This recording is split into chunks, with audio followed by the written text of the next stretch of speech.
नमस्कार दोस्तों, happy life में आप सभी का स्वागत है।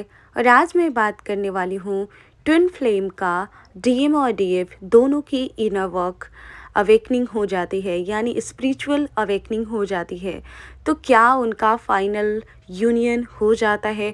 बहुत सारे लोग ये सवाल करते हैं कि क्या मैम हम अपना इनर वर्क दोनों लोग कर लें तो हमारी फाइनल यूनियन हो जाएगी। तो आज इसी टॉपिक पे बात करेंगे। अभी तक आपने हमारे चैनल को सब्सक्राइब नहीं किया है तो सब्सक्राइब कर ले। ट्विन फ्लेम जर्नी वैसे देखा जाए तो ये स्पिरिचुअल अवेकनिंग के लिए ही ये जर्नी है। लोगों को लगता है कि इस जर्नी का अलग अलग मकसद होगा, लेकिन ट्विन फ्लेम जर्नी का असली मकसद मोक्ष है और स्पिरिचुअल अवेकनिंग ही है। लेकिन जब तक डीएम और डीएफ की स्पिरिचुअल यानी अवेकनिंग नहीं होती है, वो अपना इनर वर्क नहीं करते हैं, तब तक उनकी यूनियन भी नहीं होती है।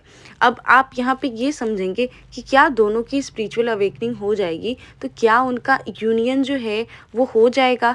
तो अब यहाँ पे यूनियन जो है ना, वहाँ पे हम यूनियन को अच्छे से समझेंगे।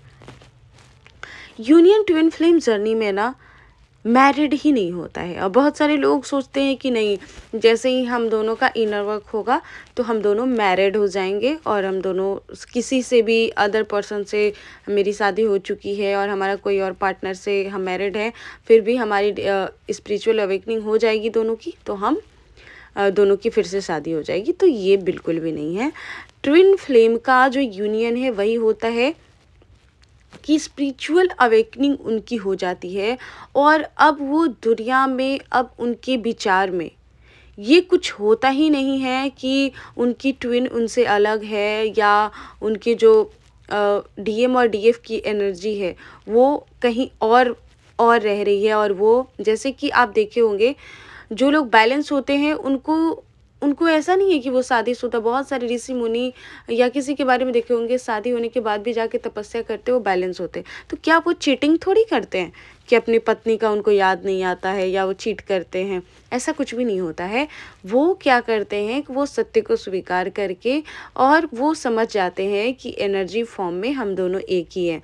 तो यूनियन का मतलब यही होता है कि दोनों बैलेंस हो जाते हैं, जो इनकी तड़प है वो समाप्त हो जाती है। और जितनी ज़्यादा वो उनको बेचैनी हो रही थी एक दूसरे को पाने की, जिसके लिए उनसे रहा नहीं जा रहा था, सोचिए कि वो पूरी तरह से उनका बैलेंस हो जाएगा। और बहुत ऐसे केस में हो सकता है कि अगर अनमैरिड है दोनों ट्विन फ्लेम तो दोनों की शादी भी होती है।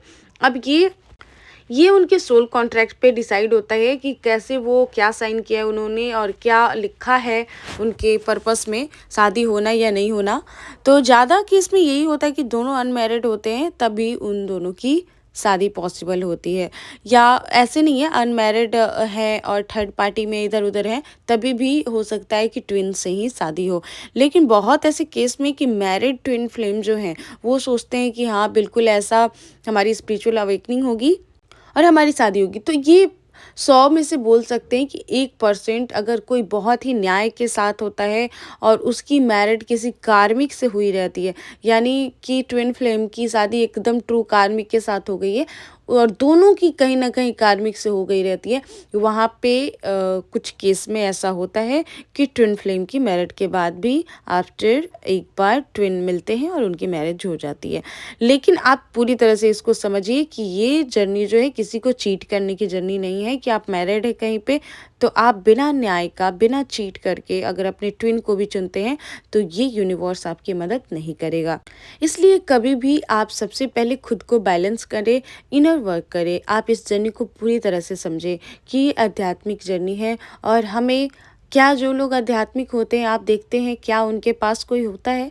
आपने किसी भी आध्यात्मिक लोगों को जो ज्ञान प्राप्ति के लिए गए हों, कभी सुना है आप लोगों ने कि हमें अपने ट्विन से मिलना है? ऐसा नहीं है। मुझे तो लगता है कि जितने भी आध्यात्मिक होते हैं लोग, उसमें से हमें लगता है कि मैक्सिमम लोग ट्विन फ्लेम होते हैं। और ट्विन फ्लेम देखा जाए, ट्विन फ्लेम जो होता है ना, ये कॉन्सेप्ट है जो अभी की तरीके से बहुत ही इसको रोमांटिक तरीके से लिया जा रहा है, लेकिन ट्विन फ्लेम पूरी तरह से एक स्पिरिचुअल कनेक्शन है, जो कि ये पूरी तरह से स्पिरिचुअल अवेकनिंग के लिए ये कनेक्शन है। ये ट्विन फ्लेम ऐसा होता है, आपकी ट्विन ही आपको इतनी ज़्यादा पीड़ा दुख देंगे कि आप स्पिरिचुअल होने लगोगे। आपने वो गाना सुना है ना, देखा ज़माना सारा भरम था, इश्क इबादत इश्क करम था। यानी कि ये इंस्टा पे बहुत ज़्यादा वायरल हो रहा था और आध्यात्मिकता से इसको जोड़ा जा रहा था। इसका मतलब यही है कि आपके ट्विन ही आपको एहसास देखेंगे कि देखो, दिलाएंगे कि देखो, ये ज़माना है, जो ये दुनिया है, ये नश्वर है, इससे प्रेम मत करो। यहाँ कुछ भी वास्तविक नहीं है, मतलब कुछ भी सच नहीं है, सारी चीज़ें नश्वर है। और ये एहसास आपके ट्विन ही आपको, हो सकता है मिरर करके, आपको बार बार हर्ट करके ये एहसास दिला देंगे। ट्विन फ्लेम जर्नी का यही मकसद होता है कि आपका आध्यात्मिक ग्रोथ हो। तो आई थिंक आप लोग जो भी लोग भी हैं, इनर वर्क अगर स्टार्ट नहीं कर रहे हैं तो आप लोग को इनर वर्क ज़रूर स्टार्ट कर देना चाहिए। और मैं एक बार फिर से बोल रही हूँ कि मैं ये नहीं कर रही हूँ कि ट्विन फ्लेम की मैरिज नहीं होती, होती है। अगर उनके उनके कर्मा में अगर लिखा होता है, सोल कॉन्ट्रैक्ट में लिखा होता है कि कहीं न कहीं ये दोनों की शादी होगी ट्विन की, तो ट्विन की मैरिड भी होती है। और एक बात मैं कह रही हूँ कि मैरिड अगर ट्विन फ्लेम बिना अवेकनिंग भी कभी-कभी दोनों की मैरिड हो जाती है ट्विन फ्लेम से ही, और उसके बाद उनकी अवेकनिंग होती है। यानी मान लो कि शादी हो गई और दोनों को पता नहीं चला। वो हस्बैंड वाइफ ही ट्विन फ्लेम होते हैं और दोनों को पता ही नहीं होता है कि वो ट्विन फ्लेम होते हैं। हो सकता है कि शादी के बाद दोनों में सेपरेशन आए और उस सेपरेशन में वो किसी दोनों का हो सकता है कि आध्यात्मिक ग्रोथ हो और तब उन्हें पता चले कि हम ट्विन फ्लेम जर्नी में हैं। तो कभी-कभी शादी के बाद भी हस्बैंड वाइफ भी ट्विन फ्लेम होते हैं और उनको ये चीज़ शादी के बाद पता चलती है कि हम दोनों ट्विन फ्लेम जर्नी में थे, क्योंकि ये सच होता है। तो अगर जो लोग भी मैरिड ट्विन फ्लेम हैं तो उनकी शादी दोबारा तभी होती है ट्विन फ्लेम से, अगर दोनों कार्मिक से मैरिड है, यानी कि दोनों के कार्मिक से मैरिड है और वहाँ पे भी न्याय अगर दोनों के अंदर है तभी होती है। अब मान लीजिए कि उनके बच्चे हैं और दोनों में कोई दया नहीं है, हमेशा वो ये सोच रहे हैं कि बस हमें किसी भी हाल में अपने ट्विन से मिल जाना है, तब कम ही चांस है कि वो अपने ट्विन से मिल पाएंगे। लेकिन जिसके अंदर न्याय है, जिसे है कि नहीं, मैं जिसके साथ मैरिड हूँ उसके साथ हमारा फ़र्ज़ है और हाँ, हम पूरी तरह से पहले कोशिश करेंगे, अपना फ़र्ज़ निभाएंगे। अगर हाँ, यूनिवर्स की खुद ही मर्जी होगी तो वो खुद ही ऐसा सिचुएशन बनाएगा कि हमारी ट्विन से हम दोबारा मिल पाएंगे। तो बिल्कुल आप लोग कोई गलती ना करें, क्योंकि ट्विन फ्लेम जर्नी में न्याय बहुत ज़्यादा ज़रूरी है। इस वीडियो में देखने के लिए बहुत बहुत धन्यवाद।